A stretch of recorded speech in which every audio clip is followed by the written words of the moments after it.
Olá, boa tarde todo mundo. Vocês estão ouvindo bem? Estamos ouvindo sim, estamos ouvindo. Tá ótimo. Está Sim, minutinho aí, vou começar a falar um pouquinho enquanto o pessoal está entrando. Que bom que já tem aí bastante gente. E queria primeiro até agradecer aí a todo mundo, tá, por participar aqui desse nosso evento ao vivo hoje. Vamos falar aí sobre vendas. E queria também agradecer a Carol, ela que bolou esse evento ao vivo. Eu lembro que a Carol me ligou, acho que foi sexta-feira, semana retrasada, falando o seguinte: Chá, o Brasil está parando, a gente não pode parar. Como faz para que a transmissão do conhecimento não pare? E aí a gente falou, vamos fazer um workshop ao vivo, 3 no mesmo dia, uma coisa meio diferente. Aí então, a gente foi, na verdade, pioneiro na ideia. Na semana seguinte, todo mundo fez a mesma coisa. Mas pelo menos a gente lançou um pouco antes, né? Um dia antes do que todo mundo parasse. Então, parabenizar a Carol aí, teve uma ideia que acabou sendo replicado por muitos. Tamo O, junto. Então, eu vou falar um pouquinho como que a gente vai funcionar aqui a dinâmica. Primeiro eu vou me apresentar, vou falar um pouco como vai funcionar a dinâmica, depois vou pedir para a Carol se apresentar e aí começar a falar um pouquinho do conteúdo, do tema de hoje, que são desafios das vendas complexas no mercado B2B. A dinâmica aqui vai ser da seguinte forma: a gente vai ter 4 sessões de 15 minutos. Depois de cada sessão, a gente vai abrir para 10 minutos de perguntas e respostas, tá? Então, eu vou ser um mediador, vou às vezes provocar com uma ideia ou outra, mas eu vou deixar a Carol, principalmente, falar, e aí 15 minutos depois a gente para, abre um bate-papo aqui, vocês podem ligar áudio, vídeo, e aí a gente continua depois de 10 minutos de bate-papo, tá bom? O objetivo aqui é um pouco a gente se apoiar. Então, eu vou me apresentar, meu nome é Richard Vasconcelos, eu sou o CEO da Liu Learning Brasil, somos uma empresa de tecnologia educacional para o segmento corporativo. E a Carol é parceira nossa no LearningFlix, que é uma das nossas plataformas de aprendizagem, tipo Netflix aprendizagem. E aí a gente pensou como que a gente consegue disseminar conhecimento, conseguir manter a transmissão do conhecimento nessa época. E falamos, ó, é o momento que um tem que apoiar o outro. Então, a gente tem contatos, cada um tem contatos, ela tem um ótimo conteúdo, e eu topei na hora, vamos colocar isso aqui no ar, e vamos fazer essas 3 sessões hoje sobre vendas. Então, a de hoje eu já falei que é sobre desafios de vendas complexas no mercado B2B. Às 17 horas, temos a importância da humanização no atendimento na era digital, com a Amanda Caprio, e depois, às 19h30, como vender valor no varejo, com Ivan Correia, que está aqui até também participando desse encontro. Então, mais ou menos esse é o formato. Se alguém quiser fazer pergunta, tem um chat aqui em algum lugar, chat aqui embaixo. Vocês podem fazer perguntas no chat. E agora eu vou abrir para a Carol, para você falar, se apresentar e começar aí mostrar como que as vendas complexas no mercado B2B funcionam.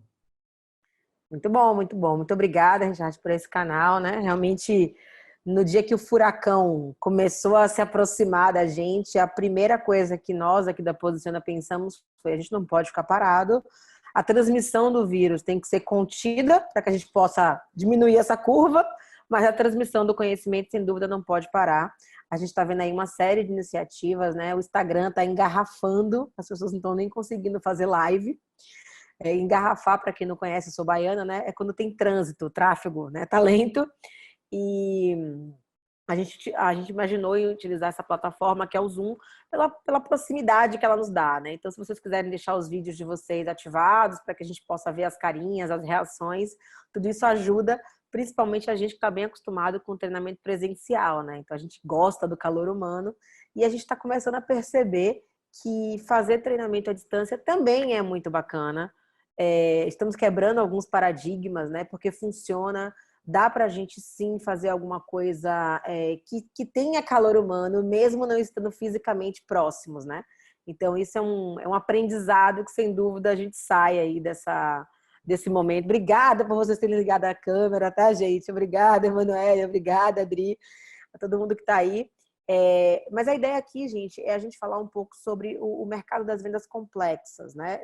Do mercado B2B. Então, só para ficar alinhado, eu sei que todo mundo conhece, mas quando a gente fala de B2B, a gente está falando do business to business. É uma empresa vendendo para outra empresa. E é diferente do B2C, que é o business to consumer, né? Que é quando você vende para o consumidor final. E é claro que a maneira de vender neste mercado, ela é diferente. Não dá para dizer que vender é tudo do mesmo jeito, tudo a mesma coisa. Não é. A venda no varejo, e o Ivan vai falar sobre isso às 19h30, ela é muito mais alto impacto. Entrou na loja, né? Entrou no e-commerce, você tem a oportunidade de fazer com que aquela venda aconteça ali em poucos minutos. Já no mercado B2B, o ciclo de vendas é muito mais longo, é muito mais complexo. Não é um tomador de decisão, são vários tomadores de decisão. Então, a gente tem um fluxo de tomada de decisão que precisa ser descoberto e que precisa ser muito bem trabalhado. A gente tem um funil de vendas que trava ali no meio. Então, por isso, o nosso ciclo é muito mais longo, de você capturar um lead até você converter uma venda. Existe um caminho bem desafiador a ser seguido. Então, é importante a gente primeiro dar esse preâmbulo para que fique claro, né? Que assim, é uma venda diferente, mas também tem muitos aspectos que são semelhantes, principalmente quando a gente fala em processo. Então, eu vou alternar aqui entre vocês me verem e vocês verem a minha tela. Então, só para a gente fazer um começo de conversa, né? Eu vou compartilhar aqui a minha tela para poder me apresentar oficialmente. Então, eu sou a Carol Manciola, né? Para quem não me conhece ainda, eu costumo dizer que eu sempre vendi, né? Comecei a vender com 6 anos de idade, por diversão, vendia geladinho, vendia festa que eu mesma organizava. Depois, na adolescência, eu comecei a vender por necessidade, porque eu queria ir para balada, meu pai não liberava, então eu comecei a vender ingresso de festa, né? Para poder ganhar uma grana e poder frequentar a própria festa. E quando eu cresci, né, virei adulta, eu comecei a trabalhar em loja. Então, eu trabalhei em loja de roupa, trabalhei em loja de sapato, trabalhei como representante de indústria, enfim, né, descobri que vender de fato era uma vocação.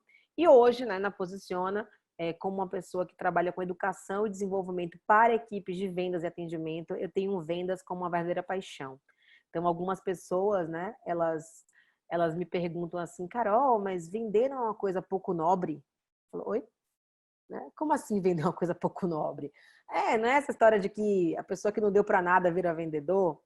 Eu costumo dizer o seguinte, olha, muita gente acaba caindo na área de vendas sem ter se planejado para isso, né? Mas as pessoas que conseguem, de fato, se diferenciar e crescer na área de vendas são aquelas que se profissionalizam para fazer isso da maneira correta. Então, eu gosto sempre de falar que vendas não é aquela venda que a gente conhecia antigamente, aquele vendedor que empurrava, aquele vendedor chato, aquele vendedor que o porta dos fundos e o parafernália adoram pintar, né? Isso não existe. A venda nos dias de hoje, para que ela aconteça, ela precisa ser sustentável. Então, o primeiro ponto que eu queria abordar com vocês aqui nesse momento é a gente olhar para o nosso cenário e entender que a gente vive num mundo de alta complexidade. Então, eu trouxe aqui para vocês alguns aspectos importantes que precisam ser considerados quando a gente fala de vendas nos dias de hoje. Então, antes de mais nada, a gente precisa reconhecer, né, que a gente vive uma série de paradoxos. Então, se por um lado nunca se falou tanto em digitalização, a gente vive a era digital, também nunca se falou tanto em humanização. Ou seja, a tecnologia ela é importante, mas o ser humano é mais importante ainda, e por mais tecnológico que seja um processo, sempre vai haver um ser humano por trás dele. Outro aspecto importante, né, é que bater meta é uma necessidade. As empresas, elas fazem orçamentos com base, né, naquilo que elas vão ganhar. Então, a meta ela precisa ser perseguida para que a empresa, inclusive, cresça. Mas não adianta você bater meta a qualquer custo, você tem que bater meta de uma forma consistente. Outro aspecto importante é que sempre se falou muito em vender muito. Temos que bater meta de volume, temos que bater meta de faturamento. Mas a gente também precisa vender bem. Eu, inclusive, tenho uma crença de que não adianta só você vender muito. Você precisa vender bem para poder vender sempre. Outra coisa que essa que é uma das que eu mais gosto, né? O vendedor precisa ser consultivo, mas o vendedor também precisa ser agressivo. Então, essas não são coisas que deveriam divergir. A gente está falando de convergência. Então, tem que ser digital e tem que ser humano, tem que bater meta, tem que ser consistente, tem que vender muito, mas tem que vender bem, tem que ser consultivo sem perder a agressividade. E a agressividade que eu estou falando aqui não é faca na caveira e sangue no olho, não. É brilho no olho. Você tem que conhecer tanto o seu produto, você tem que conhecer tanto e ser tão apaixonado por aquilo que você vende, que você vai para uma venda como se aquela fosse a única opção para o seu cliente, quando na verdade ela é a melhor opção. O Ivan Correia, que é meu sócio, que está aqui, ele não me deixa mentir, né? Ele diz que de vez em quando algum cliente vai chegar para mim e vai dizer o seguinte: Carol, quanto que você quer para fazer esse projeto? Porque eu sou tão tarada pelo nosso negócio que eu quero que todo mundo consuma, compre ele, né? E se beneficie daquilo que a gente tem para promover. Então, a agressividade não é o oposto de consultividade, ser consultivo. E, por fim, eu acho que é a questão mesmo do esforço versus o resultado, né? Que esse é um aspecto muito importante que a gente precisa considerar, porque não adianta você ter resultado sem ter esforço, tem alguma coisa estranha, ou seja, você não está fazendo o seu melhor. Não adianta também você ter muito esforço, mas não ter resultado. Então, quem aqui é vendedor sabe que muitas vezes a gente tem uma sensação de estar patinando. Trabalha pra caramba, entra em contato com um monte de cliente, envia um monte de proposta, faz um monte de reunião de apresentação e o que acontece? Não vira. Então, por isso que é importante a gente olhar para os nossos indicadores de vendas para poder entender qual é o melhor lugar para a gente poder direcionar os nossos esforços. Então, esse é um ponto importante, né? E eu queria deixar alinhado, até porque todas as mudanças que a gente vivencia no mundo, primeiro que elas não são de hoje, elas hoje só estão num ritmo muito mais acelerado, mas elas também estão mudando a nossa maneira de se relacionar e principalmente a nossa maneira de consumir. Então, todo mundo aqui, independentemente de ser vendedor ou não, todos vocês aqui são clientes, certo? E como clientes, a gente sabe o quanto a gente está mais exigente, o quanto a gente está mais impaciente e o quanto a gente está mais informado. E aí é que o bicho começa a pegar. Durante muito tempo, os vendedores, eles eram os detentores da informação. Então, eu precisava de um vendedor se eu quisesse conhecer mais sobre um produto. Você chamava um vendedor até a sua empresa, você recebia um vendedor na sua casa para ele fazer para você uma demonstração do produto e te dizer como usar, quais eram os benefícios, quais eram as características, quais eram as vantagens. Hoje em dia, né, você bota um Google lá e você tem informações, às vezes, muito mais precisas do que aquela que o vendedor é capaz de fornecer. Ou seja, se o mundo está mudando numa velocidade exponencial, se o cliente está mudando de uma forma muito rápida, né? E quando eu falo cliente aqui, eu estou falando tanto do usuário quanto do comprador. A pergunta é, e a maneira de vender? Né? Como é que deve ser o jeito de vender dentro desse contexto? E aí, gente, quando a gente fala do mercado B2B, a gente tem que entender que cada segmento tem uma dinâmica competitiva diferente. Então, a gente que vende educação, né, tem um cenário. Quem vende material de construção tem outro cenário. Quem trabalha na indústria química tem outro cenário. E tudo isso faz com que a nossa necessidade de flexibilização, até cognitiva, né, a nossa capacidade de aprender, ela tem que ser monstruosa. E esse é um outro paradigma, né? Durante muito tempo, o vendedor aprendeu como? Na porrada. Então, a maioria dos vendedores aprende na marra, né? Aprende fazendo. E hoje a gente tem muita coisa, muita informação, muito conteúdo, muita pesquisa, muito embasamento, que faz com que a gente atue de uma forma mais sábia, né? E aí você aprende com os erros dos outros. Então, as publicações, né? Eu lancei um livro recentemente, eu não sabia, mas a categoria de vendas e marketing é uma das categorias que mais tem publicações. Né? Na Amazon é onde mais cresce, é extremamente. Outro dia eu cheguei para o meu editor e falei, 11º lugar. Aí ele, na categoria, eu falei, acho que é, porque ele falou, nossa, 11º lugar na categoria é muito bom.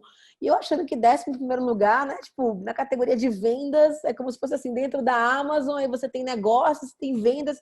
Ele falou, não, é extremamente competitivo. Eu falei, caramba, que notícia boa. E aí eu comecei a olhar, né? E você começa a fuçar e começa a ver a quantidade de informações que surgem sobre o mercado de vendas, até porque durante muito tempo, vendas era a área da empresa para a qual menos se olhava. O foco estava em produzir, né? O produto tem que ser maravilhoso, a campanha tem que estar maravilhosa e o vendedor vai lá para poder fazer a amarração final. Hoje em dia, não. Hoje em dia as empresas estão reconhecendo e valorizando cada vez mais a sua equipe comercial, porque nada acontece até que uma venda seja feita. E aí eu vou mostrar para vocês alguns dados aqui, e o papel do vendedor, ele é extremamente importante nesse processo. Ou seja, nesse mundo que a gente vive, né, a venda transacional, aquilo onde o cliente sabe o que quer, sabe quanto vai pagar, né, e não precisa de um vendedor, isso vai migrar para o digital. Agora, as vendas complexas, né, o papel do vendedor, ele vai se tornar muito mais importante. O que eu quero dizer com isso? Eu quero dizer que no mundo digital, né, o papel do vendedor é agregar valor a todo o processo, agregar valor ao processo de compra. Então, assim, se os produtos estão cada vez mais parecidos, se as empresas estão cada vez mais utilizando as mesmas tecnologias, né? E eu costumo dizer, inclusive, que tecnologia existe para igualar. Então, um concorrente vai lá, adquire aquela tecnologia, a outra empresa adquire também, e a gente começa, né, como diz lá o Schumpeter, é o catch-up, né, que é o tempo que a gente leva para conseguir se aproximar de uma outra indústria. E nesse contexto, o papel do vendedor se torna muito mais importante. E aí eu vou mostrar para vocês aqui uma pesquisa, né, que foi feita pelo time dos autores de um livro que eu amo, que chama Venda Desafiadora, e que ele mostra qual que é a importância da experiência da venda na tomada de decisão. Deixa eu compartilhar aqui minha tela com vocês, para vocês terem acesso à pesquisa. Então, assim, nessa pesquisa, eles mediram 4 fatores, né? O impacto da marca e da empresa, o impacto do produto, e o impacto da relação valor-preço e da experiência de venda como um motor de fidelidade do cliente. Ou seja, o que mais importa na hora de um cliente decidir se ele mantém aquele fornecedor ou se ele muda de fornecedor. Né? Então, eu não estou falando de uma venda nova, estou falando de quando você já está dentro de uma organização. Então, nessa pesquisa que foi feita com quase 10 mil empresas, né, eles chegaram à conclusão de que o impacto da marca, né, tem uma representatividade de 19% em relação à fidelidade. O produto, 19%. A relação valor versus preço, 9%. E a experiência da venda, 53%. Né? Só reforçando, eu estou falando aqui de quando aquele cliente já te conhece. Então, eu tenho um cliente que está acostumado a comprar Posiciona, está acostumado a comprar Leo Learning. Na hora de mudar de fornecedor, o que é que ele vai avaliar?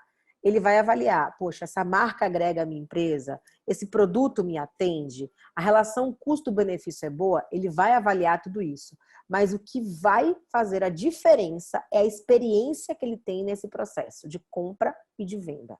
Né? Até porque quando a gente fala de mercado B2B, a gente não está falando de uma venda que é pontual, a gente está falando de uma relação. Quase todos os vendedores do mercado B2B, eles têm uma carteira de clientes e eles atuam dentro dessa carteira. Ou seja, você tem que bater suas metas muitas vezes com os mesmos clientes. E aí você tem alguns desafios, como, por exemplo, ampliar o seu share of wallet, que é a sua participação naquele cliente, ampliar isso, inclusive, de maneira vertical e horizontal. Qual que é a diferença? Quando a gente fala em termos verticais, é vender mais de um produto. Quando a gente fala de forma horizontal, é você conseguir vender produtos diferentes, ou seja, ampliar o seu mix. O outro desafio que a gente tem, sem dúvida, é conseguir aumentar a positivação daqueles clientes. Então, se você tem uma carteira com 100 clientes, para quantos clientes você está conseguindo vender com recorrência? O outro aspecto importante e que está cada vez mais preponderante nesse momento está relacionado à rentabilidade. Durante muito tempo, vendedor se escorou, espero que todo mundo entenda essa expressão, né? Se escorou no desconto. Então, assim, né, negocia, escala para o gerente, escala para o diretor, escala para quem quer que seja, mas vamos conseguir aquele desconto porque a gente não pode perder aquele cliente. Marcos Piffer está aqui dando risada porque ele sabe, né, que eu sou uma pessoa totalmente contra desconto. Eu acho que desconto é aquilo que a gente usa quando não existe nenhum outro argumento. Então, assim, acabou todas as suas possibilidades, significa que o cliente colocou você e o concorrente em pé de igualdade, ou seja, você se tornou igualzinho ao seu concorrente, você não tem mais valor. E aí, o que vai ganhar? Se tudo é igual, o que tiver menor preço. Então, inclusive, eu costumo falar isso, né? Quando o cliente ele só quer preço, ele não vê valor. E se o cliente não vê valor, o vendedor se torna dispensável, porque assim, se não faz, para que você serve, né? E aí é que está o primeiro desafio, que está exatamente nisso. Como é que nós, né, vendedores, key account, consultores de relacionamento, gerentes de vendas e por aí vai, como é que a gente agrega valor ao processo de vendas? Ou seja, nós somos um diferencial daquilo que a gente vende.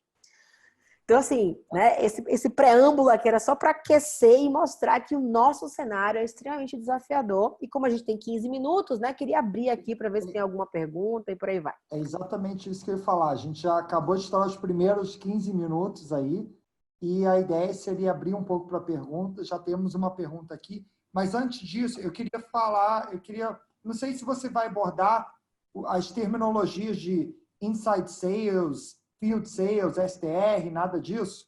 Você vai... Tá, porque isso é uma dúvida que eu vejo muitas pessoas tendo nesse mercado B2B. Qual a diferença de você fazer vendas indo para cliente, fazer sua qualificação, etc. Eu posso explicar, né, esse processo. A gente tem um processo de vendas. Muita empresa ainda não recorreu ao mercado digital, né, ao módulo digital. Muita gente ainda que a única maneira de fazer venda é no tete a tete, matando um leão por dia. Mas normalmente quando você desenha um funil de vendas, você tem desde a captação do lead, né, até de fato a conversão daquele lead em cliente. Então você tem estruturas que a gente chama que são as estruturas de inside sales. O que é um inside sales? É a estrutura de vendas interna. É quem vai de fato abrir portas para a equipe de campo. Você tem o SDR, né, que é o Sales Development Representative. Falei certo, Richard? É isso mesmo. Até Meu inglês aqui, né? Americano, meio baiano, mas funcionou. Aliás, eu descobri que eu falo inglês com perfeição quando eu uso o sotaque baiano. Então, se eu falar assim, ó, Sales Development, né, Representative, aí eu falo qualquer negócio, gente. Depois de tomar um, inclusive, eu falo mais ainda, mas enfim. Né? Que tem um objetivo de desenvolver aquele cliente. Então, ele faz uma qualificação de leads. E você tem a equipe de campo. Então, normalmente, quando você monta a sua estrutura, você vai lá fazer campanhas online para poder capturar leads. Então, por exemplo, a gente fez esse evento aqui e vocês foram lá e se inscreveram. Vocês se tornaram leads, tá? Prometo que a gente não vai encher o saco de ninguém a partir daí. E aí você vai criar um processo para poder esquentar esse lead. Como? Né? Você vai criar e-mails marketing, aí você pode usar ferramentas de automação, como o RD Station e tantas outras, para que você possa manter uma frequência de contato com aquele cliente e medir qual é o nível de interação que ele tem com você. Então, esse cliente foi lá receber um e-mail, nem abriu, tá frio. Abriu, mas não clicou, né?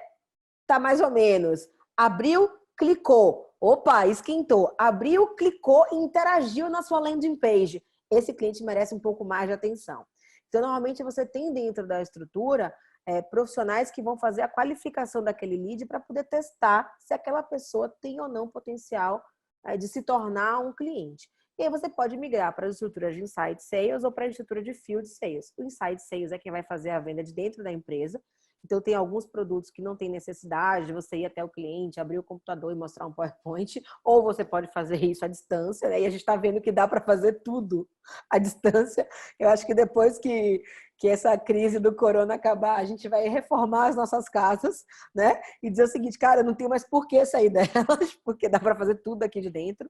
E você tem a equipe de Field Sales, que é a equipe que vai a campo para atender esses clientes, tanto num processo de prospecção, quanto no de atendimento. Vai depender de como a empresa vai montar a sua esteira, vai montar o seu funil. Hoje, por exemplo, aqui na Posiciona, a nossa estrutura é toda de campo, a gente não tem um processo, né, de qualificação de leads, enfim, o nosso negócio entrou em contato via LinkedIn, entrou em contato via Instagram, então a gente utiliza muito as redes sociais para poder fortalecer a nossa marca e a gente entra em contato somente com aqueles clientes que entram em contato com a gente, né? É uma venda muito mais reativa, até porque o tamanho da empresa não comporta ainda esse volume, né? Não dá para tirar para todos os lados. E isso, inclusive, vai depender muito do produto que você vende.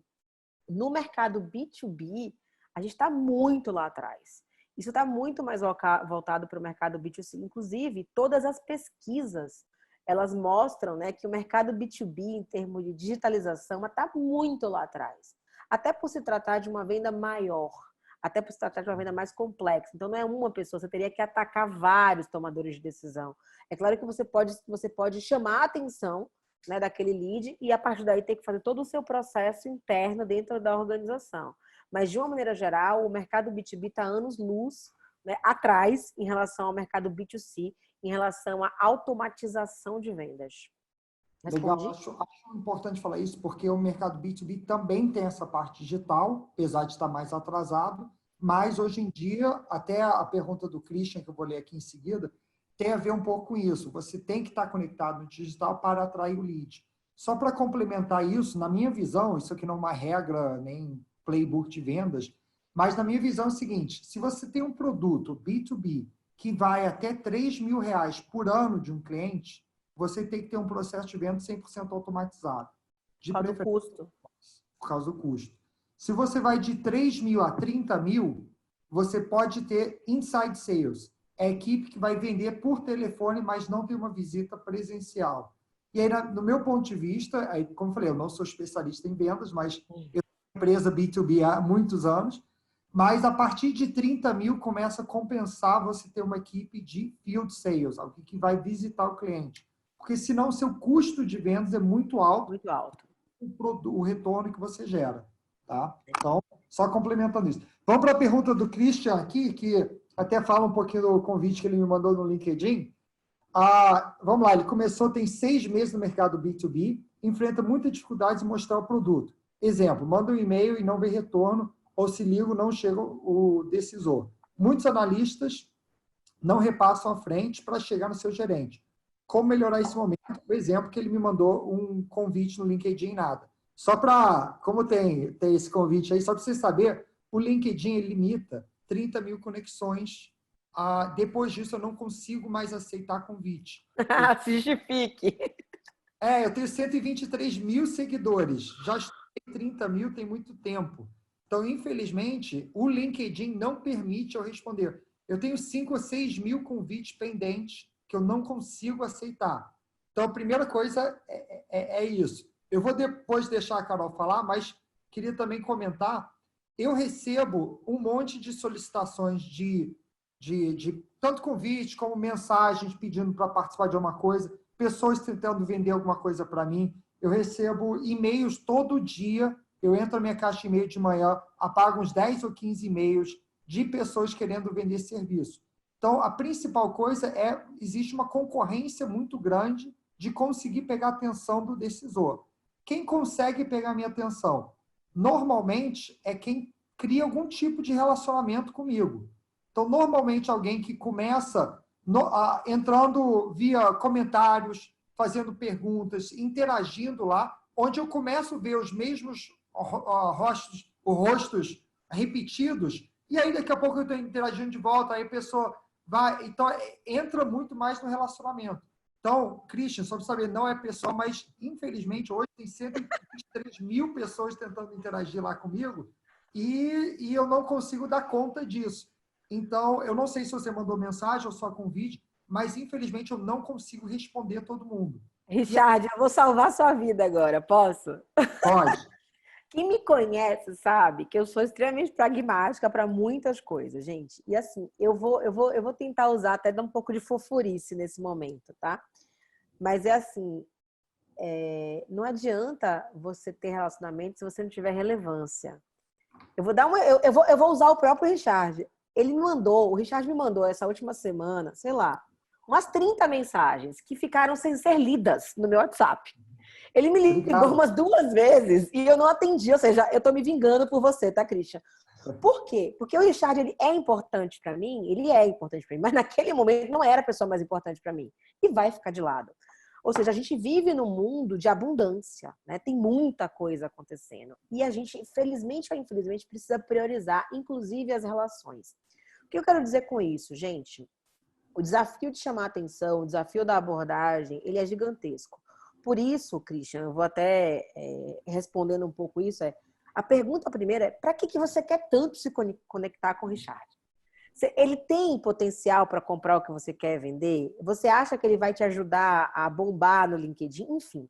Então, antes de você gastar o seu esforço em qualquer cliente, né? Você precisa entender o seguinte, por que é que você quer tanto? E às vezes é só uma questão mesmo de... Sabe quando você é moleque, que você quer pegar aquele cara, vou falar agora como se fosse homem, né? Quero pegar aquele menino lá. E aí, quando você tá muito afim, você vai lá e dá um jeito de fazer com que a coisa aconteça. Mas a pergunta é, por que você quer tanto? Você tem tantos outros, né? Então, esse é um ponto importante no mercado B2B, e aí eu vou fazer uns paralelos com o que o Richard acabou de falar.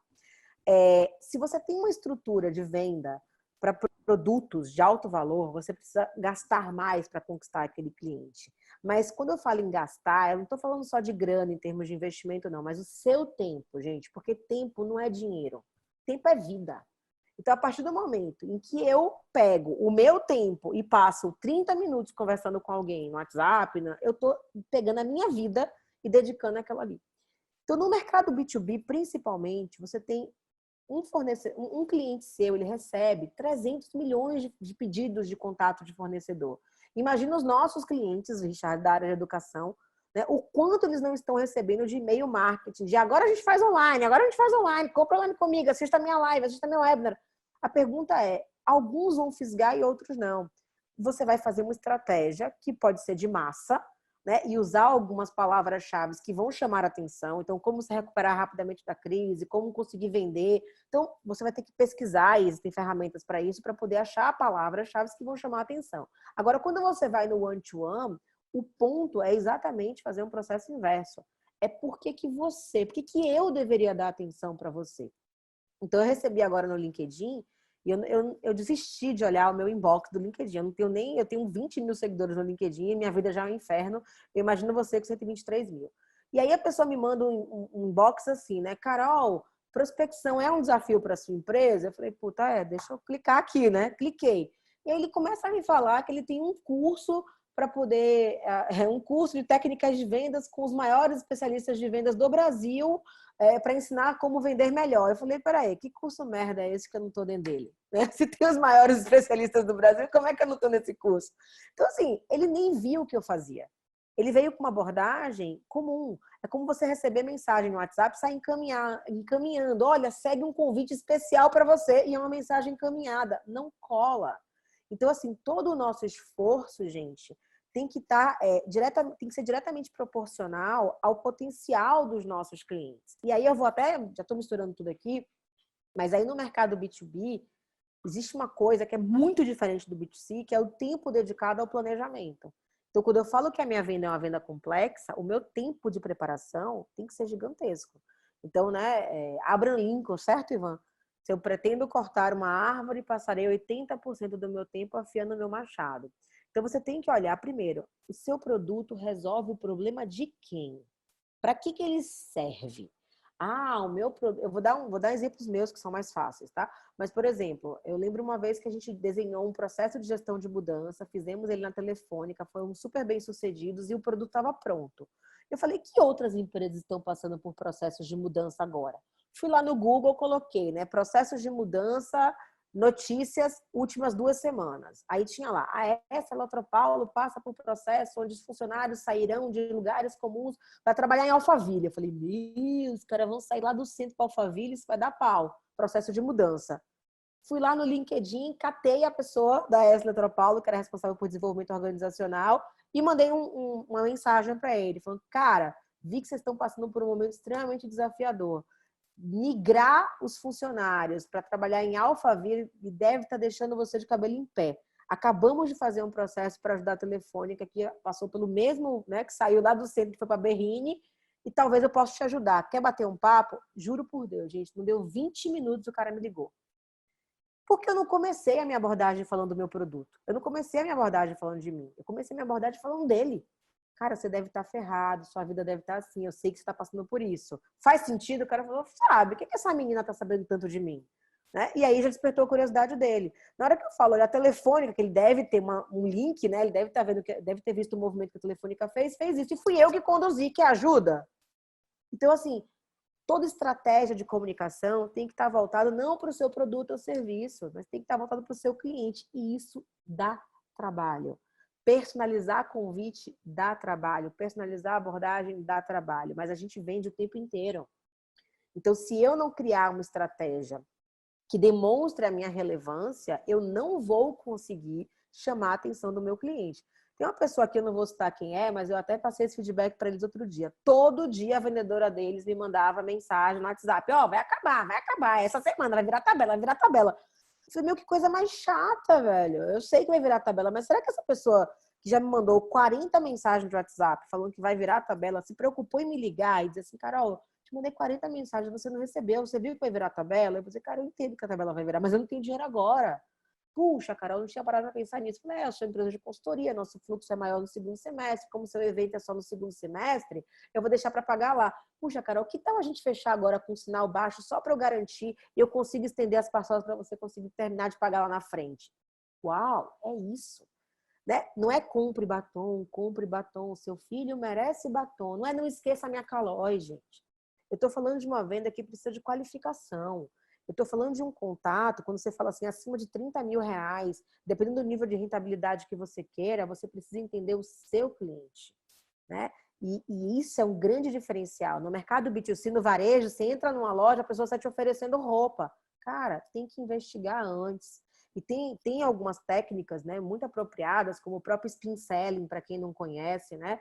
Que é uma metodologia de você elaborar perguntas para poder mapear a situação atual do seu cliente, quais são os problemas que o seu cliente enfrenta, e aí você pega esses problemas e conecta ao que você pode vender, e a partir daí você vai deixar aumentar o tamanho do problema para poder vender uma solução, para poder depois vender a minha solução. Né? Então, assim, existe um processo, eu brinco que existe funil dentro do funil, né? Tem funil dentro do funil, porque todo mundo quer falar com o decisor. Mas quem disse que a venda tem que começar pelo decisor? Não tem que começar pelo decisor, né? Pode perguntar para uma pessoa da minha equipe, se você me bypassar, ela vai ficar com raiva de você. Ah, mas eu conheço a Carol, eu vou falar com ela. Aí eu vou dizer, olha, fala com o fulano, que ele te resolve. Né? Então, assim, as pessoas não gostam de ser bypassadas. Então, existe um processo dentro do mercado B2B que é muito importante. Né? E Christian, eu tenho certeza que quando terminar essa live, o Richard vai falar com você, tá? Até porque sua estratégia foi ótima. Entrar no webinário, né? Entrar no webinário, participar ativamente, já chamou a atenção dele. E de verdade, Já entrei no seu perfil. Se você acha que esse esforço é válido, você tem que buscar uma série de alternativas. Isso é muito importante. Agora, dá para fazer isso com toda a carteira de clientes? Não. Você tem que fazer isso com os clientes dos quais, né, você tem maior probabilidade de fazer vendas grandes.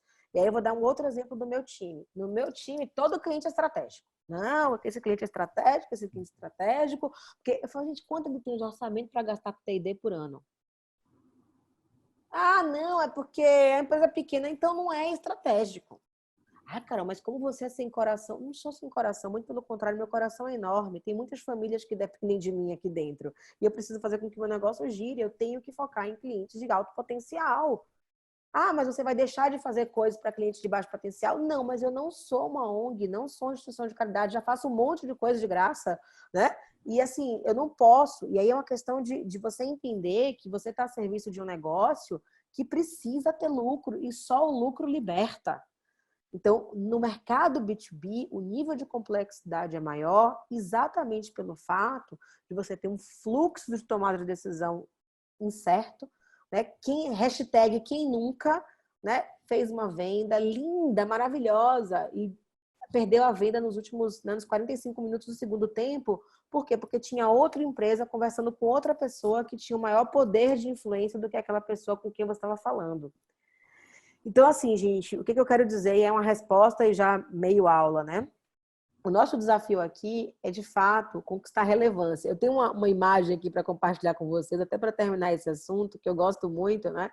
Que é esse slide aqui. Vocês estão vendo aí? Não adianta ter relacionamento se você não tiver relevância. Eu posso conhecer meio mundo. A pergunta é quem conhece você.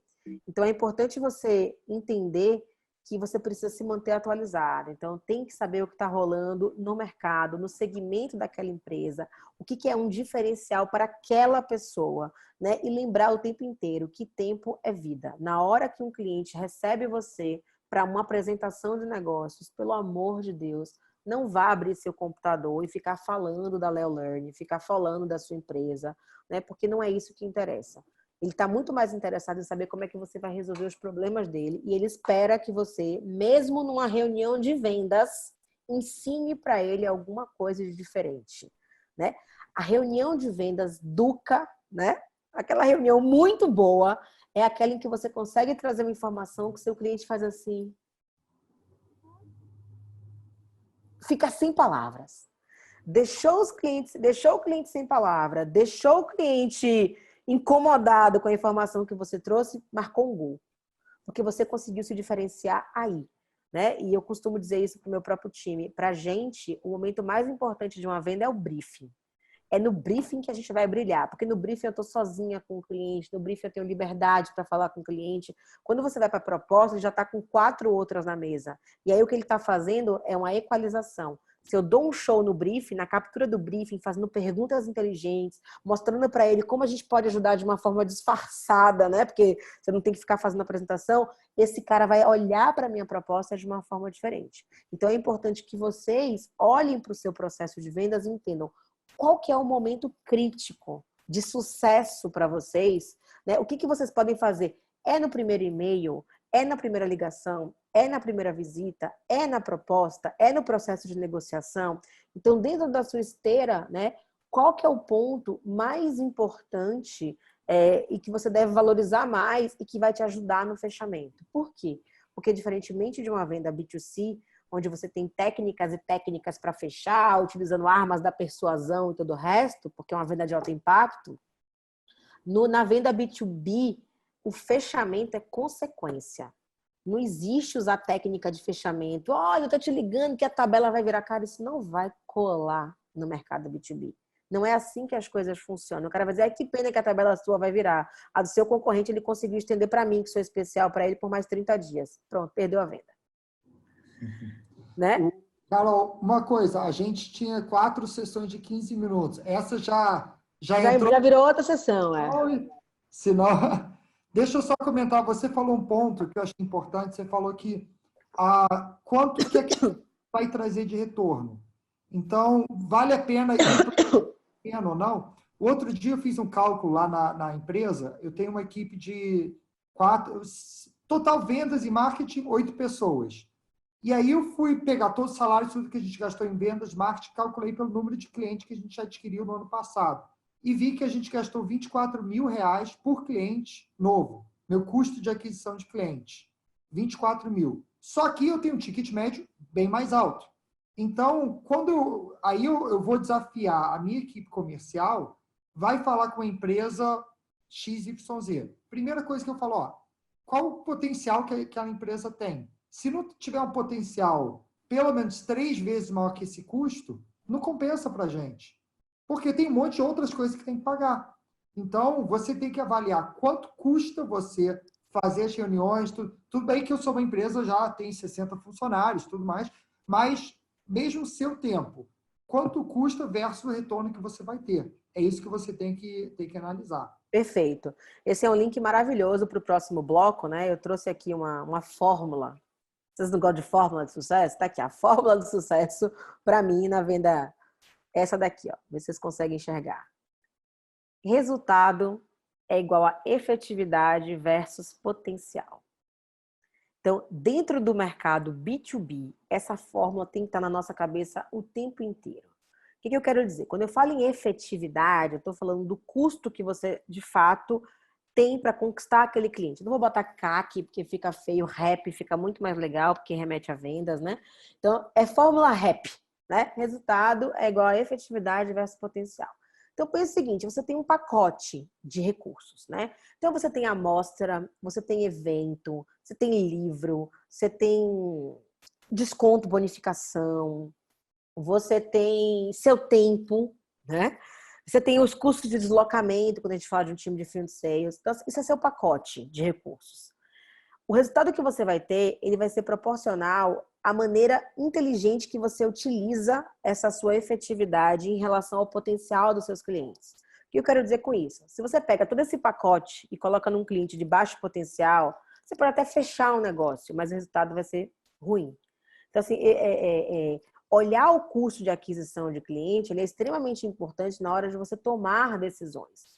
Por quê? Porque você vai ter que mapear potencial. E aí vem um outro desafio.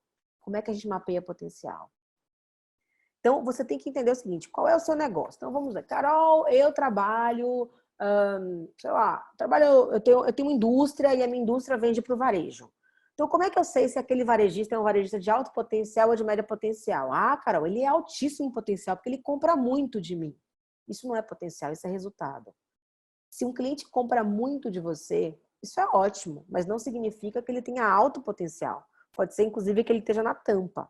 Potencial está muito mais relacionado à possibilidade. Então, você vai olhar para aquele varejista lá e vai dizer o seguinte, da minha categoria de produto, quanto ele compra no total? Ah, ele compra R$1 milhão. Quanto eu vendo? Ah, eu vendo R$100 mil. Caramba, né? Eu tenho muito para crescer nesse cliente ainda. Então, você tem que olhar para aquilo que o cliente tem de grana para investir em coisas como você e o quanto disso ele está gastando. Então, por exemplo, o meu indicador aqui na posição de potencial, a gente tem vários, mas o primeiro deles é qual é o orçamento que essa empresa tem para gastar com treinamento e desenvolvimento por ano? Carol, mas como é que eu vou saber isso? De algumas formas. Se é um SA, você consegue pegar o balanço e ver quanto eles gastaram no ano passado. Né? Se é uma empresa pequena, ou é uma empresa que não tem capital aberto, você pode perguntar para o gerente de treinamento. Cara, quanto é que vocês gastaram aí ano passado? Como é que está seu orçamento?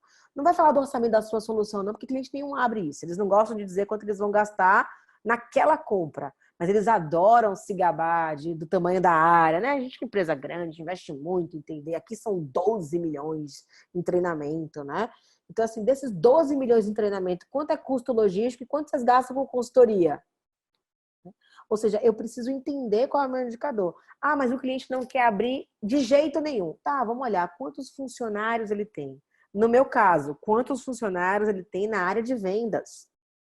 Qual que é o histórico de treinamento que esse cara faz para profissionais da área de vendas? Então, são cheiros, né? São indicadores que vão te dizer o seguinte, poxa, esse cliente tem alto potencial ou esse cliente tem baixo potencial. E a partir daí eu falo isso direto para o meu time. Eu falo, gente, banco, pelo amor de Deus, Bradesco, Itaú, Santander, esses caras têm muito dinheiro, eles investem muita grana em treinamento. Só que é onde todo mundo quer entrar. Então, você também tem esse ponto importante. Por quê? Porque em algum momento você não tem maturidade suficiente para entrar numa empresa de altíssimo potencial. O que você vai ter que fazer? Você vai ter que construir cases em empresas menores para poder mostrar para o seu cliente de alto potencial que ele está desperdiçando a vida dele não contratando você em algum momento. Então, de novo, o mercado B2B, gente, é muito mais estratégia do que execução. Muito mais. Então, assim, você tem que olhar para esses indicadores e definir uma estratégia lastreada naquilo que você quer conquistar. E aí sim, né, você começa a buscar algum tipo de coerência. Eu vou dar um outro exemplo aqui para poder clarificar bem essa questão de resultado e de potencial. Imaginem vocês que eu tenho sei lá, eu ganhei aqui 2 ingressos para o show do Maroon 5, né, e dei para meu time comercial. Falei, gente, vocês podem dar esses 2 ingressos para quem vocês quiserem. Escolham aí os clientes que vocês vão dar. Aí você tem um cliente lá que comprou da gente ano passado R$100 mil, um outro cliente que comprou da gente R$500 mil e um outro cliente que comprou da gente R$250 mil. Para quem você dá os ingressos? A maioria das pessoas vai falar, não, cara, não vai dar para o cliente que comprou 500 mil, é óbvio. Eu falo, não, calma. Né? Essa informação não é suficiente para lastrear a sua decisão. Aí você vai olhar um outro aspecto, que é o potencial. Bem, a empresa que comprou da gente R$100 mil tinha para gastar com treinamento e consultoria R$100 mil. A empresa que comprou da gente R$200 mil tinha para gastar com treinamento e consultoria R$2 milhões. E a empresa que comprou da gente R$500 mil tinha para gastar com consultoria R$1 milhão. E agora? Eu dou para quem esses ingressos? Para a empresa que gasta 100 mil, para a empresa que gasta 2 milhões ou para a empresa que gasta 1 milhão? De novo, depende. Mas, Carol, depende do quê? É potencial ou é resultado? É uma dessas duas coisas. Não, depende. Por quê? Porque a empresa que gastou 100 mil, ela tem 100% do seu orçamento comigo. É uma empresa extremamente fiel a mim. A empresa que gastou comigo 200 mil e tem 2 milhões, eu sou só mais uma na fila do pão. E a empresa que tem 1 milhão para gastar e gastou comigo 500 mil, me tem como principal fornecedor e ainda tem potencial. E aí é que você vai ter que entender o seguinte, qual é a estratégia que você quer.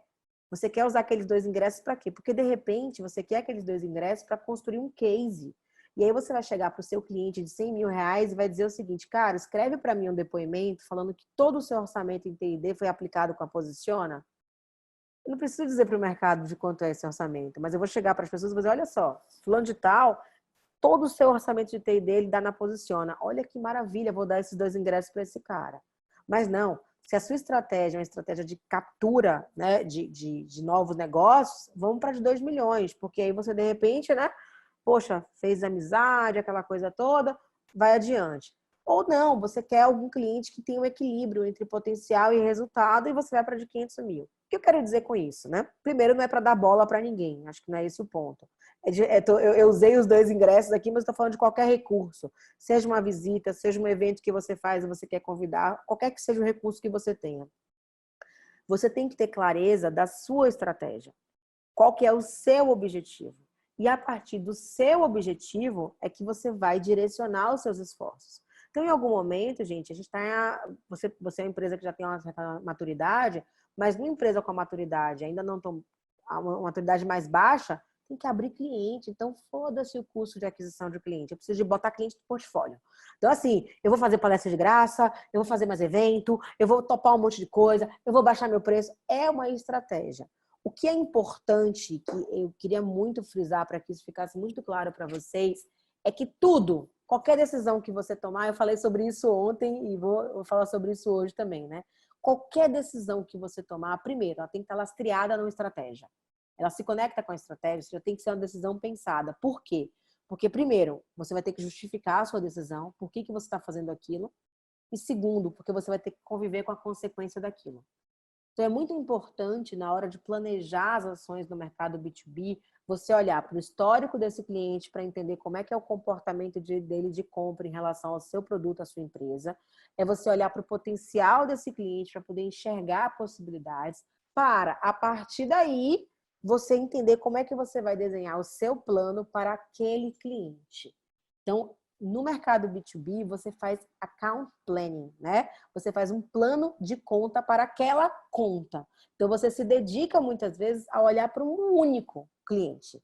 E aí você vai pegar o cliente, vai colocar lá, vai tentar identificar qual é o fluxo de tomada de decisão, vai tentar identificar quem são as pessoas que você conhece, que você não conhece, quem são as pessoas que podem te dar acesso ali dentro, quem são as pessoas que vão tomar decisão, qual é o histórico desse cliente em relação à compra do seu produto, para você entender o que é que ele valoriza. Então tem que existir um plano de ação para aquela conta, se aquela conta for importante para você. Então, assim, né? Resumo da ópera. Você não tem que focar no custo de aquisição de cliente para tomar decisão. Você tem que focar nos clientes que você quer trazer e entender o quanto você está disposto a investir para trazer aquele cliente para você. Fez sentido? Fez bastante, bastante. A gente vai pegar uma outra pergunta aqui, mas só um ponto que você comentou de conseguir depoimento de cliente. Tinha uma vez, eu vou dar uma experiência nossa, e lembrando que meu negócio é tecnologia e educação, eu sou especialista em vendas, então Carol pode até corrigir se eu fiz certo ou errado. Mas o cliente estava pedindo desconto, a gente tinha capacidade de dar desconto e era estratégico para a gente entrar no cliente. Mas o que a gente fez? A gente falou o seguinte, ó, eu vou usar uma verba que a gente tem de marketing para conseguir justificar esse desconto, mas em contrapartida eu queria saber, você pode dar um depoimento para a gente depois, para que eu possa usar isso dentro do nosso marketing? E aí a gente conseguiu dar um desconto, só que em troca o depoimento que ia alavancar a gente no futuro. Então, só você falou esse ponto aí, eu achei relevante complementar com isso. É uma estratégia. Eu tô cada vez mais contra desconto, né? Eu acho que você estipula um valor para o seu produto e você precisa encontrar clientes que valorizem seu produto. Porque senão é aquela história, né? Eu vou chegar lá para comprar um pacotinho de Mentos. Poxa, 15,50, amigo, mas só tem R$10. Me faz por 10? Não, não faço. É assim que fazem com a gente. O cliente quer um processo ao contrário. Ele chega para você e fala, eu quero comprar o seu produto, mas eu só tenho isso. Então, você não quer comprar o meu produto, você quer comprar outro produto. Então, é difícil, porque a gente fica, primeiro, porque a gente tem propósito, tem missão, a gente quer atender todo mundo, né? A gente fica coçando. Mas, assim, se você não der valor àquilo que você faz, ninguém mais vai dar. E, assim, gente, eu vou dizer isso da maneira mais direta possível. Desconto mata vendedor. Se toda vez que alguém trabalha comigo, falta desconto, eu vou dizer, meu amigo, não é possível que você vai para um monte de cliente e a única coisa que falta para esse cliente fechar é desconto, você não está fazendo a coisa direito. Então, assim, a gente precisa valorizar o nosso negócio. E aí, Richard, eu acho que essa estratégia é, de novo, eu posso dar desconto? Claro que eu posso. No meu caso, inclusive, que é serviço, né? Eu tenho alçada para isso. Muito mais facilmente do que quando é um produto, né? Okay. Claro. Apesar de eu também ter o meu custo, mas eu tenho muito mais alçada porque o valor agregado é maior. Agora, negociação, gente, é contrapartida. Tá bom, eu consigo te dar esse desconto, mas o que é que eu vou ganhar em troca? Ao invés de uma turma, vão ser 2? Ao invés de 50 pessoas na sala, podemos fazer com 25? Ou será que o material pode ficar a impressão por sua conta? Ou depois a gente pode fazer um case? Eu posso filmar o treinamento? Posso levar um cliente de uma outra empresa que estava querendo me assistir? Ou seja, tem que ter contrapartida sempre. No mundo que a gente vive, e a gente brinca muito aqui na Posiciona com isso, mas a permuta, ela tem que começar a fazer parte do dia a dia da gente. Por quê? Porque a gente cambia essas necessidades, né? Então, assim, eu vou lá, vou fazer um treinamento para um hotel. A equipe, mas não tenho grana. Cara, tudo bem, eu consigo te dar o desconto, mas vamos fazer o seguinte, esse valor aqui da diferença, me dá numa sala, num aluguel de sala, porque eu vou precisar fazer um treinamento aqui, eu vou ter esse custo de qualquer forma. Calma, Ivan, eu não tô dando muleta pro Benjamin, né? Que meu sócio tá aqui me assistindo, ele tá ficando apavorado, tá? Não é isso. Mas faz parte do jogo. Pior é você dar o desconto pelo desconto. Oi? Já sabe pior. conseguir desconto com a Carol. Mas assim, isso é uma coisa, eu tenho conversado muito com concorrentes, né? Com outras empresas de consultoria, com outros palestrantes, e isso é praxe, gente. Né? Se eu vou gastar com você e você vai gastar comigo, peraí, vamos ser inteligentes, né? Inclusive, você facilita boa parte do processo. Mas o ponto que eu quero deixar forte aqui agora é que negociação é contrapartida. O Benjamin está até querendo se manifestar ali, né? Negociação é contrapartida, é o que eu ganho em troca. E ganhar em troca não pode ser, você ganha meu projeto, você ganha minha marca lá no seu slide de quem são os nossos clientes. Para com isso, pelo amor de Deus.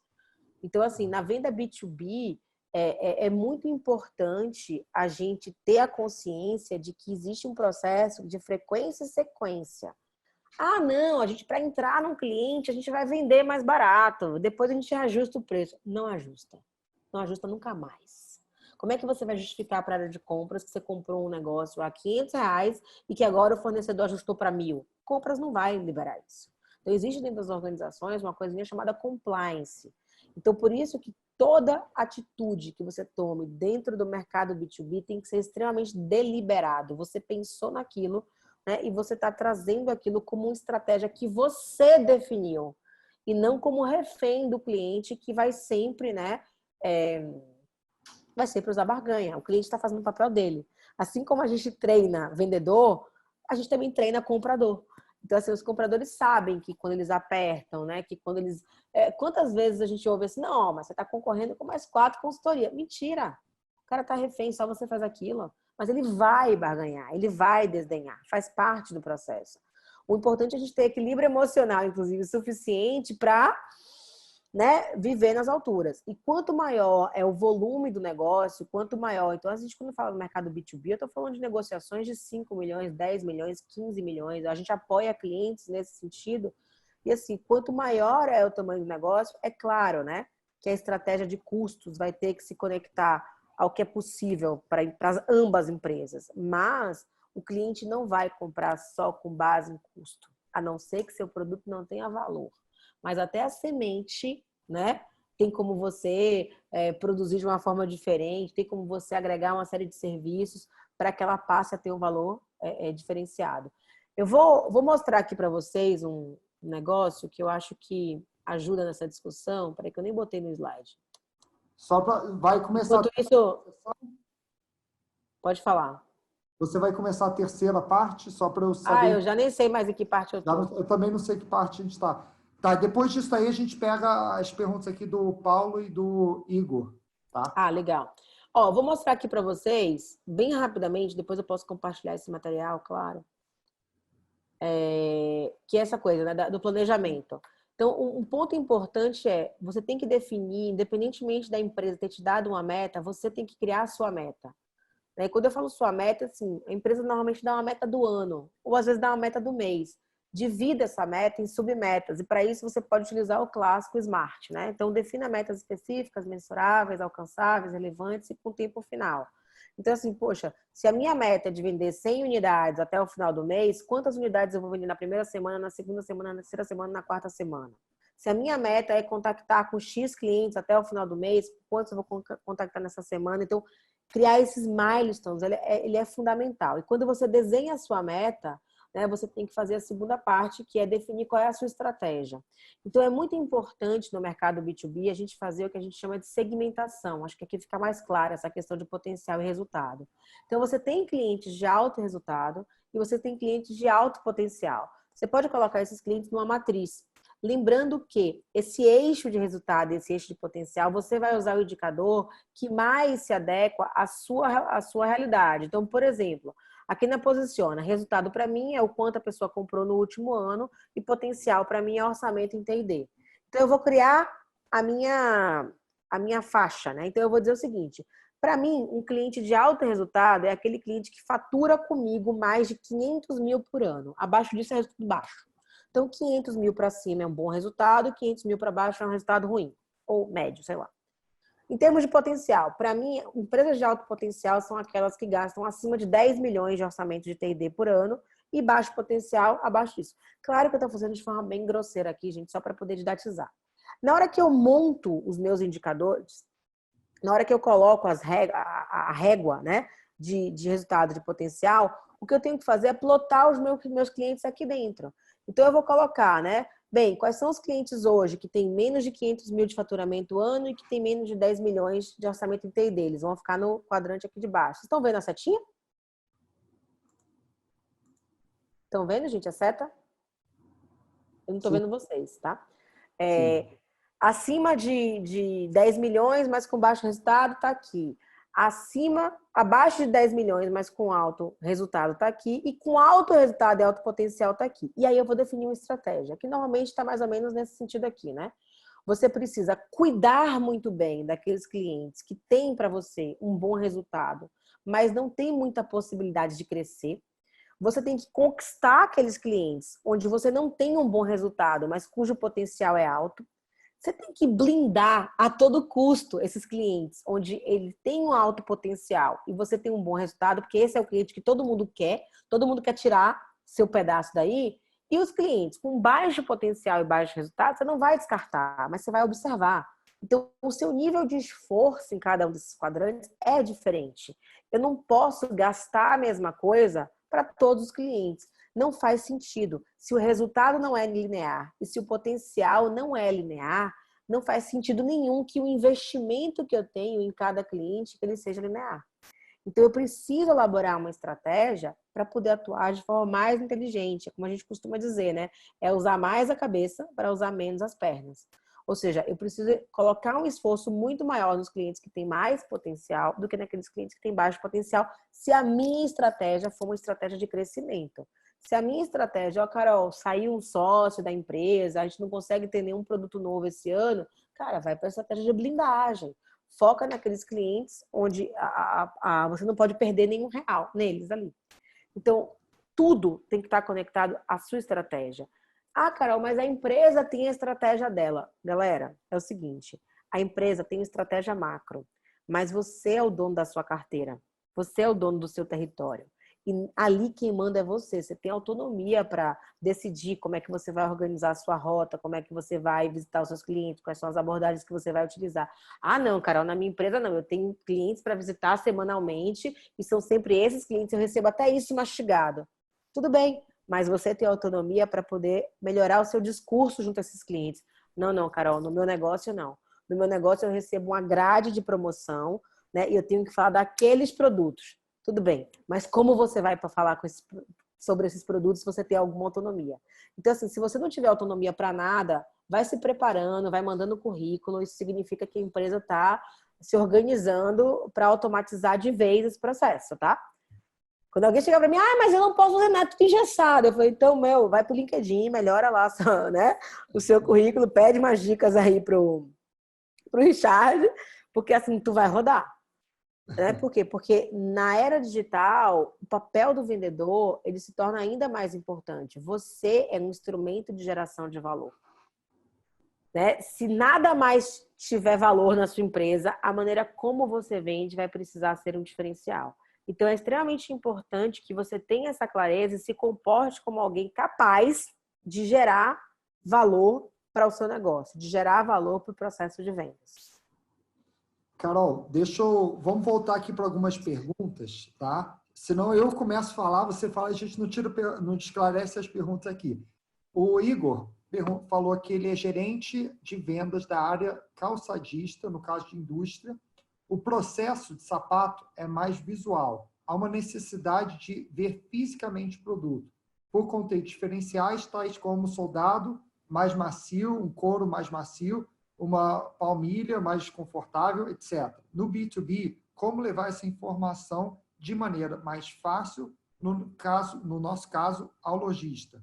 Como mostrar algo que contém um valor percebido, porém precisa ser tocado e ser visto fisicamente?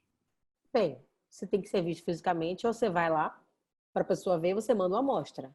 Né? Até porque quando você trabalha com couro, principalmente, né, o pessoal tem que sentir o cheiro do negócio, tem que passar a mão, né? Isso acontece em vários. Eu vou fazer um paralelo, Igor. O meu negócio é um negócio que as pessoas normalmente não precisam ver, mas precisam ver. Elas vão no YouTube para poder assistir a palestra que eu já fiz, a palestra que o Ivan já fez, a palestra da Amanda, elas ligam para pedir referência e por aí vai. Então, no seu caso, não tem jeito. Ou você vai encaminhar uma amostra, né? Ou você vai fisicamente. Claro que ir fisicamente nesse aspecto deve ter muito mais vantagens, porque você tem a oportunidade de entrar em contato com o seu comprador. Mas o grande lance normalmente não é só olhar o sapato que vai tomar uma decisão, se você faz uma pesquisa, por exemplo, para saber quem são as pessoas que frequentam aquelas lojas, para saber o que essas pessoas valorizam, se você consegue negociar como é que esse produto vai ser exposto, se você consegue negociar até o markup do produto, porque você é o especialista em sapatos nesse caso, e você vai orientar o varejista, ele trabalha com vários, o especialista em produto é você, o varejista é especialista na venda, mas no produto é você. Então, você tem que conseguir demonstrar para o seu cliente que você está ali não só para vender um sapato para ele, mas para ajudar ele a vender mais sapatos. Então, quando a gente fala dessa relação B2B2C, a preocupação maior do vendedor não tem que estar no sell-in, tem que estar no sell-out. Então, você vai se diferenciar se você conseguir apoiar o varejista em ações no ponto de venda dele para que o seu produto gire e para que os demais produtos girem. Porque a maior preocupação de um varejista é comprar o produto e ele ficar no estoque. No seu caso, ele não vence, mas a moda passa e todo o resto pode ser influenciado. Então, a minha sugestão para você pensa em estratégias de sell-out para se conectar às estratégias de sell-in. Então, na hora que você for enviar um produto, já envia, sei lá, um material que ele pode utilizar na vitrine dele, já envia um planograma mostrando como esse sapato sendo exposto tem o maior giro no ponto de venda, já mostra um case de como esse sapato performou em outra região. Então, tenta focar em estratégias de sell-out, né, para não ficar somente focado no sell-in. Não sei se respondi a sua pergunta.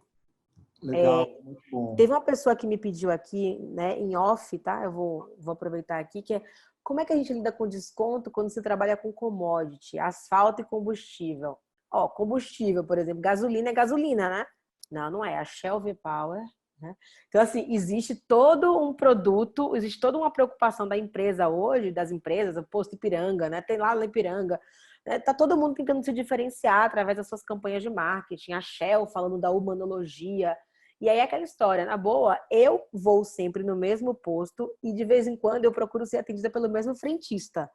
Ou seja, a maneira como o frentista me trata é um diferencial hoje, né? Então, o cara que limpa o meu vidro, né? O cara que pergunta se eu preciso calibrar o pneu. Então, nesse caso, existe depois se vocês quiserem pesquisar, procura por Joseph Pine, Economia da Experiência. Ele é um autor que fala sobre isso brilhantemente e ele mostra por que a gente está mais disposto a pagar por um café no Starbucks, né? Você paga lá R$20 num café no Starbucks e você reclama quando você paga R$4,50 no cafezinho na padoca da esquina da sua casa. Por quê? Porque não é só o produto, é a experiência. Então, no mercado de commodities, e aí eu vou dar um exemplo bacana, uma vez eu fiz um treinamento para uma grande indústria de defensor agrícola, né? E toda a equipe de RTV, né, que são os representantes técnicos de vendas, estavam reclamando que o cliente só quer preço, quer preço, quer preço, quer preço, quer preço. Eu falei, gente, se o cliente só quer preço, primeira coisa, se eu fosse da empresa de vocês, eu dispensaria vocês. Porque para que eu vou ter um cara que é formado em agronomia, gastando dinheiro para ir até aquela fazenda lá no quiprocó do mundo, para chegar lá e o cliente dizer que o produto do concorrente é mais barato? Na boa. Né? Você precisa agregar valor. E aí é que vem esse ponto. Você não vai diferenciar o produto é commodity, né? Café é café, feijão é feijão, combustível é combustível. Você vai diferenciar pela marca, né? Então você tem que fazer um trabalho grande de marca. Você vai diferenciar pelo serviço, né? Então você vê a Bayer aí investindo na Orbia, que é uma plataforma de troca de pontos. Então o cara vai comprando o defensor agrícola, vai comprando a semente, vai ganhando pontos, vai trocando. Então, você vai agregar valor ao serviço. Você tem lá no Shell e no Ipiranga programa de pontos também, que você troca por outras coisas, troca por desconto. E você vai trocar e você vai agregar valor com a experiência. E a experiência é aquilo que a pessoa vivencia no ato da compra e que está diretamente conectado ao vendedor. E eu vou além. A pesquisa que eu mostrei para vocês já reforça isso e a minha experiência também. Estratégia de marca é copiada. A Ipiranga faz uma coisa, a Shell faz igual. Ah, o nosso posto é assim, o nosso também é. Né? Então, marca você consegue copiar as estratégias. Serviço, mas a gente lava o seu vidro de graça. Aqui a gente também lava. Mas a gente enche seu pneu. Aqui a gente também enche. Isso também é copiável. O que ninguém consegue copiar? É a maneira como o frentista te trata. É a maneira como o vendedor interage. São as informações que eu da Bayer, quando vou lá no campo visitar aquela fazenda, no Cabrobró do mundo, levo, né, e ajudo aquele agricultor a se diferenciar. Então, assim, o papel muito vendedor vai desaparecer, gente. Vai desaparecer vendedor de monte. Tudo que for transacional vai migrar para o digital. Mas os vendedores que permanecerem, eles vão se tornar mais importantes. E eles vão ser os diferenciais, visto o investimento que está sendo feito nessa galera, em termos de treinamento, em termos de processo, né, em termos de ferramenta, porque, assim, produtos são cada vez mais iguais. Ou seja, a maneira como a gente vende é tão ou mais importante do que o que a gente vende. O que a gente vende, as pessoas podem copiar. Como a gente vende é uma forma única. E isso traz um poder para o vendedor que a gente precisa se empoderar, né? Que é pegar esse poder para a gente e utilizar isso na ponta. Porque, de fato, nós somos uma profissão do futuro. As empresas vão depender cada vez mais do nosso... Eles estão fazendo um monte de coisa para se livrar do vendedor, né? E agregar valor à marca. Mas não tem jeito. Na hora do vamos ver, quem faz a diferença é quem está lá na frente, né? Seja no inside sales ou no field sales, mas é quem está ali com o cliente na ponta. Espero ter respondido aí também essa... Legal, muito bom. Sempre muito útil aí, dando muitas dicas e coisas práticas aí para as pessoas já implementarem. A gente tem mais 15 minutos, assim, em termos de conteúdo, acho que eu já fui abordando quase tudo que eu tinha me preparado para trazer, então se tiver mais alguma pergunta, deixa eu só olhar aqui os meus slides. O Paulo tem uma pergunta aqui, falou, quando o cliente pede para que demonstre ao final do treinamento o ROI, qual o melhor argumento, como fazer? Eu acho que a gente fala muito em ROI, mas eu gosto mais do ROI, né? Que é o Return on Expectations. Né? Que é você tem que combinar o que você vai entregar antes, para depois fazer um bate. Então, nunca ao final do treinamento você vai conseguir comprovar o ROI, a não ser que você tenha alinhado a expectativa do cliente era que ao final do treinamento todos os participantes chorassem na hora que eles aplaudissem o consultor. Bem, se era esse o objetivo no começo, no final você consegue verificar. Então, no caso de treinamento, você tem que avaliar os indicadores. Primeiro reação, depois aprendizagem, depois mudança de comportamento, para então ver impacto no resultado. Lembrando que o impacto no resultado não é ROI, né? São coisas diferentes. O ROI é o quanto você investiu e qual que é o retorno disso. Então, isso vai depender do indicador que você vai utilizar no começo do processo e como que você vai avaliar isso após. Então, tem metodologia, você pode estudar um pouco de Jack Phillips, né? Você pode olhar o próprio Kirkpatrick, que com certeza você vai ter aí uma série de ferramentas para ajudar você nesse aspecto. Mas todo cliente, quando faz qualquer compra, ele quer ter retorno, né? Ou o seu produto vai ajudar esse cliente a gastar menos, ou o seu produto vai fazer com que esse cliente ganhe mais.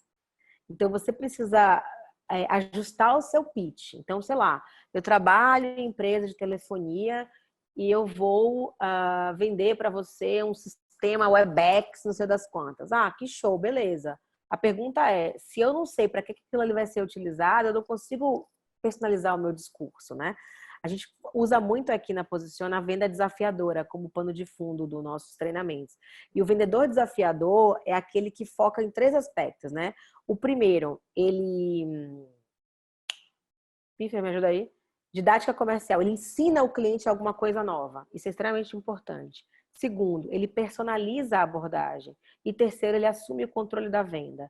Então, assim, se você no começo da venda consegue identificar quais são as implicações que o seu produto vai ter para aquela empresa, você vai conseguir, primeiro, ensinar algo novo para o seu cliente, porque você vai conseguir capturar o que não está claro para ele, ou mostrar para o cliente que às vezes ele não tem noção das implicações de se manter como ele está.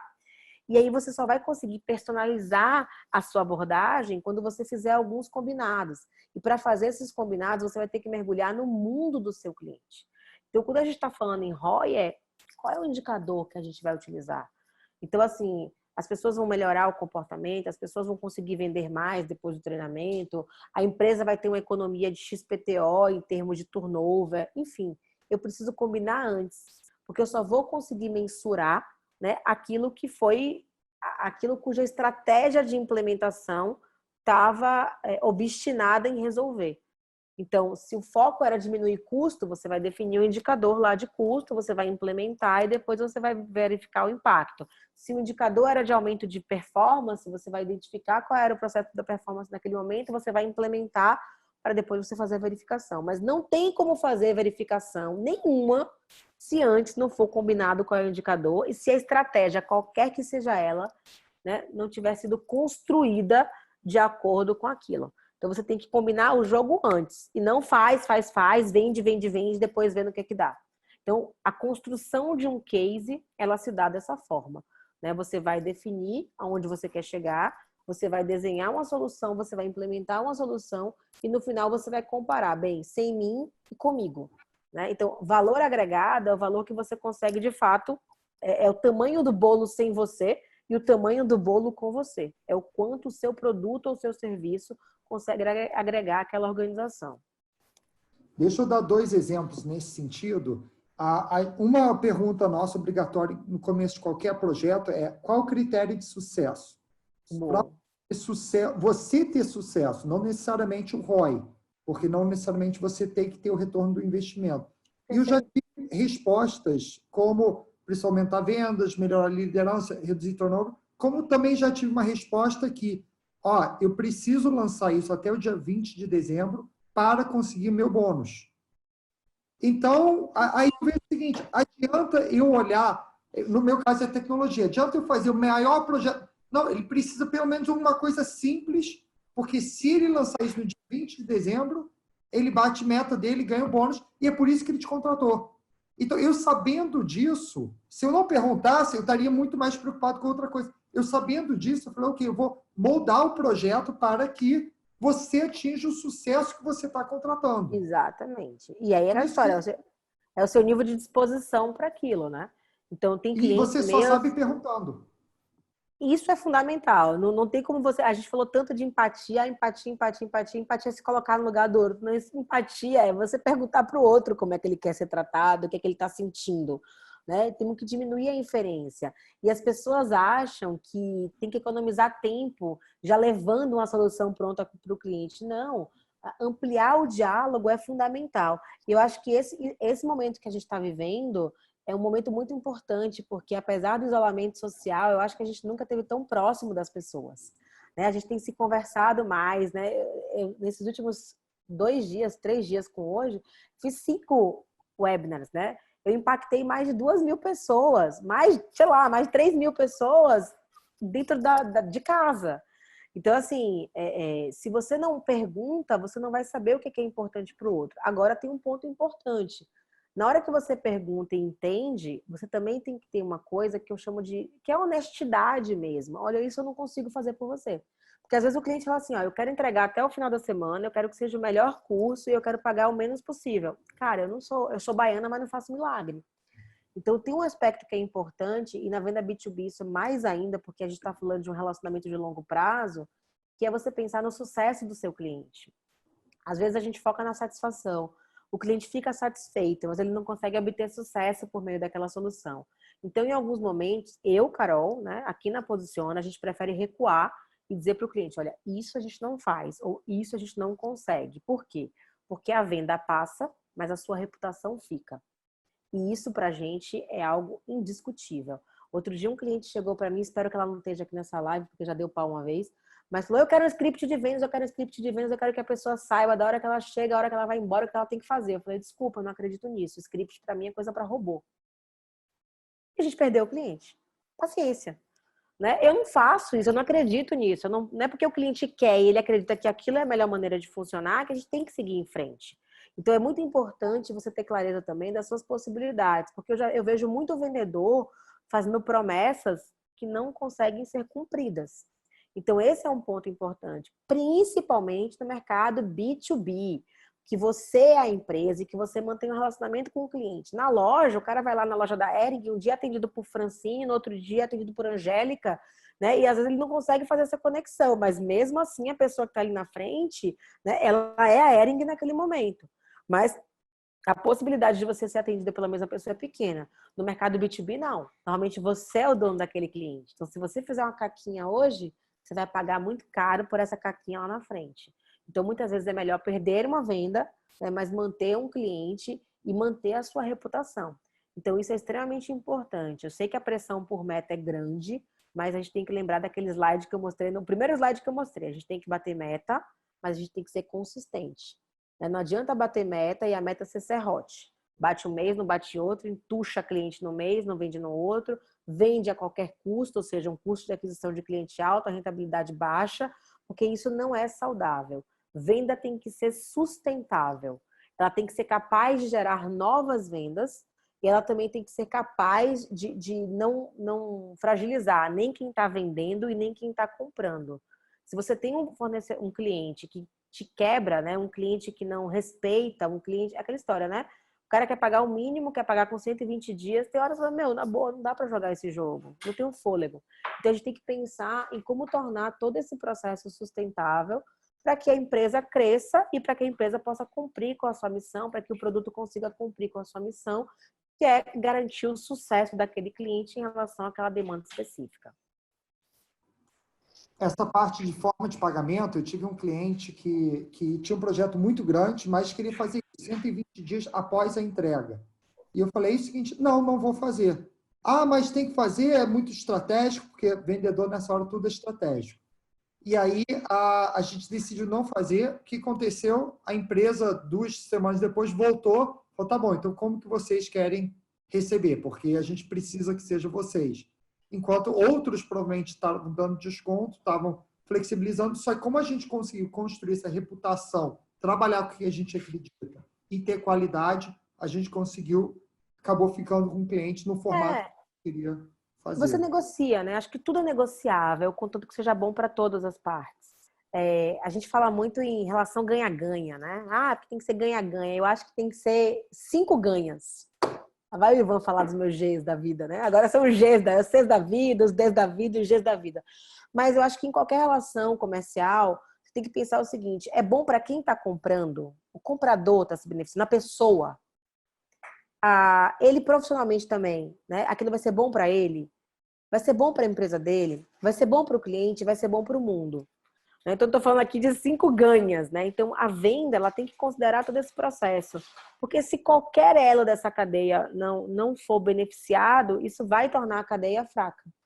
Então, a gente tem que pensar, beleza, são 120 dias, mas tudo bem. Então, eu vou fazer o seguinte, para 120 dias eu vou ter que colocar o custo do dinheiro aqui dentro.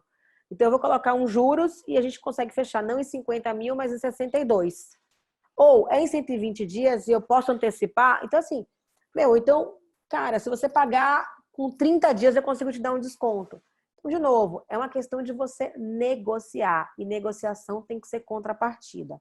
E aí é aquela história. Você, como vendedor, se você não tiver alçada, você tem que entender por que isso está acontecendo. Porque você tem que ter, né, um mínimo de alçada para que você não fique escalando o tempo todo o seu gerente. E você, gerente, ou você, dono de empresa, se estiver aqui, a mesma coisa.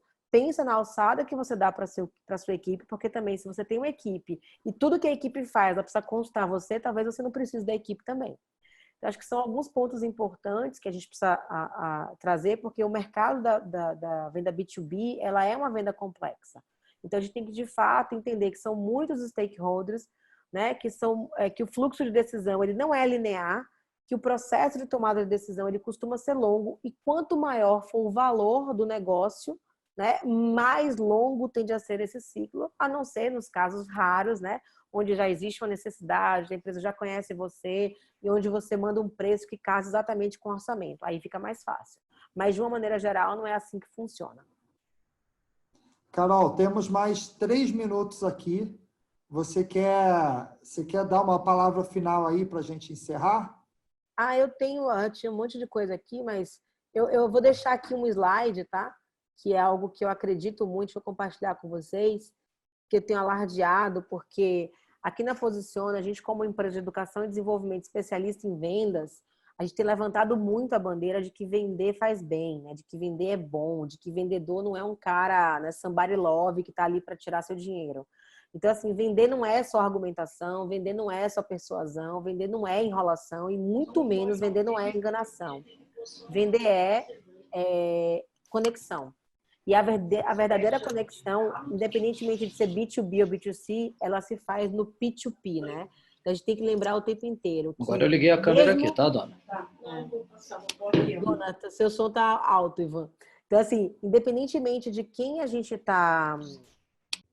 de com que empresa a gente está se relacionando, a gente tem que lembrar o tempo inteiro que é uma relação de pessoa com pessoa. É você com o comprador, é você com o decisor, é você com o usuário. Então, aquilo que você está vendendo, por mais que seja para uma outra empresa, vai sempre, né, passar por pessoas e beneficiar pessoas. Então, isso é algo que a gente não pode perder. Não é uma coisinha fluff, Carolzinha, paz e amor, não. É a mais pura realidade. E a gente tem que considerar isso em todo o processo de vendas, que vão ser sempre pessoas se relacionando com pessoas. Legal. Muito, muito obrigado. Pessoal, estamos aí nos últimos 2 minutinhos aí.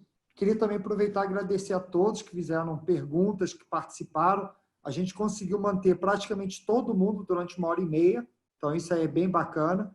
E eu gosto muito dessa ferramenta que, como a Carol falou, a venda a gente consegue fazer conexão porque a gente consegue ver a carinha de todo mundo. Então, se todo mundo quiser ligar aí a câmera para a gente fazer um print screen aí para ter a carinha de todo mundo, acho que vai ajudar bastante. Liga as câmeras. Eu descobri que tem um negócio assim, quem gostou da live, olha como eu tô blogueirinha, tem aqui, a reação, pode colocar uma palminha aqui, no final, para dar essa sensação de que teve palma. Olha que legal. Legal. E também é o seguinte, falar que quem não conhecia a Carol, agora vocês conhecem, maior especialista de vendas B2B, conheço. Recomendo seguir ela tanto no Instagram quanto no LinkedIn, tá? E também, quem quiser, nosso amigo Igor tá aí, tem várias... E aí eu vou aproveitar e falar o seguinte, como a gente faz no presencial, vamos tirar uma selfie? Todo mundo aqui? O Richard não resiste, né?